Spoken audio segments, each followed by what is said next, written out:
आज हम एक ऐसे ग्रंथ से परिचित होने जा रहे हैं जो सिर्फ एक किताब नहीं बल्कि सनातन धर्म का एक लिविंग आर्काइव है, जिसमें फिलॉसफी भी है, भक्ति भी है और कॉस्मिक अंडरस्टैंडिंग भी है। इस ग्रंथ का नाम है श्री विष्णु महापुराण।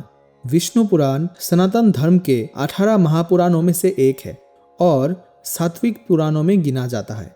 इसका केंद्रीय विषय है भगवान श्री विष्णु, जो इस संपूर्ण ब्रह्मांड के पालक, नियंता और अंतर्यामी है।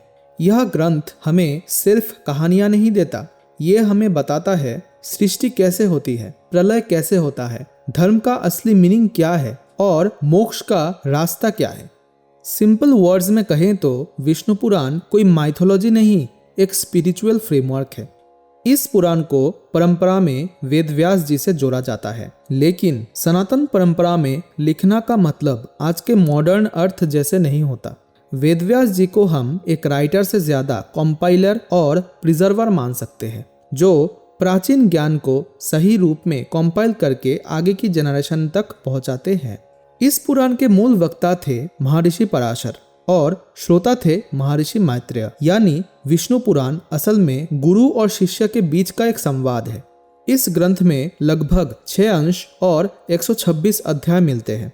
हाउएवर, एज पर नारदीय पुराण, विष्णु महापुराण में 24,000 श्लोक होने चाहिए थे, लेकिन समय के साथ इसका एक ह्यूज पार्ट डिस्ट्रॉय हो गया। आज जो विष्णु पुराण हमारे पास है उसमें अप्रोक्सीमेटली 6030 श्लोक ही मिलते हैं। कहा जाता है कि इस ग्रंथ का उत्तरार्ध विष्णु धर्मोत्तर पुराण के रूप में फेमस है और वो विष्णु पुराण से भी बड़ा ग्रंथ माना जाता है, जिसमें अप्रोक्सीमेटली 18,000 श्लोक पाए जाते हैं।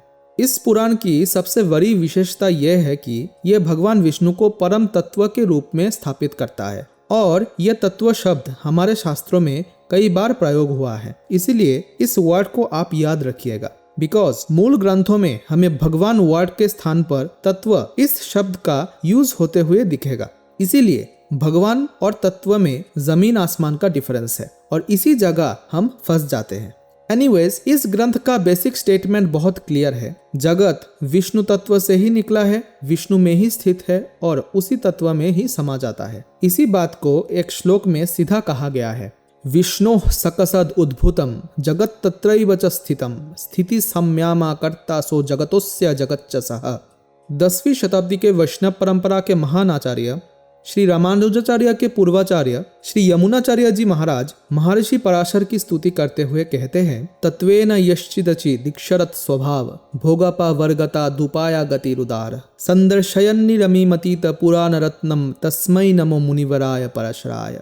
अर्थात जिसने ईश्वर, चेतन और अचेतन तत्वों का वर्णन करके जीव के भोग और मोक्ष का स्वरूप और मोक्ष प्राप्ति के उपाय को भी स्पष्ट किया, उन महर्षि पराशर को मेरा प्रणाम। बृहदारण्यक उपनिषद का एक वचन है, या आत्मा नाम अंतरो यम आत्मा न वेदा यस्य आत्मा शरीरम। अर्थात परमात्मा आत्मा के भीतर ही स्थित है और आत्मा से भी निकट है, लेकिन अविद्या के कारण आत्मा उस परमात्मा को जानती भी नहीं। अर्थात जीवात्मा स्वतंत्र ईश्वर नहीं, वो परमात्मा का ही आश्रित शरीर है।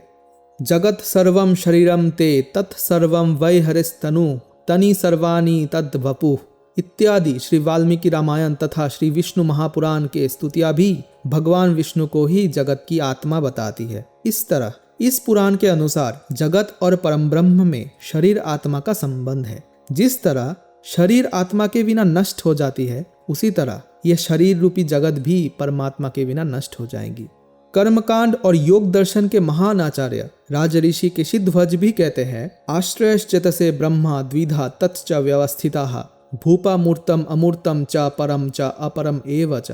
अर्थात परम ब्रह्म के 2 रूप होते हैं, मूर्त और अमूर्त, साकार और निराकार। अर्थात जो योग मार्ग के अनुयायी हैं उन्हें परमात्मा के साकार रूप का ध्यान करना चाहिए, पर योग मार्ग में एक्सपर्ट होने के बाद परमात्मा की निराकार स्वरूप का ध्यान करना चाहिए। इसीलिए idol worship is a terrible crime, ये सेंटेंस जो हर एक सनातनी को सुननी पड़ती है वो कॉम्प्लीटली फॉल्स है। ट्रूथ इज स्पिरिचुअलिज्म की बेस मूर्ति पूजा करने से ही बनती है और जब बेस तैयार हो जाती है तब आपको नेचुरली किसी मूर्ति की जरूरत नहीं होती। क्योंकि तब आप ईश्वर तत्व को अपने में ही देखते हैं और यही सही अर्थ में परमात्मा को समर्पित होना है। इस पुराण का अंतिम संदेश कॉम्प्लिकेटेड नहीं है। इस ग्रंथ का कोर कंक्लूजन यही है कि मोक्ष का रास्ता सरेंडर और भक्ति से ही खुलता है। जब जीव अपने आप को परमात्मा में समर्पित कर देता है तब जन्म मृत्यु का बंधन टूटने लगता है।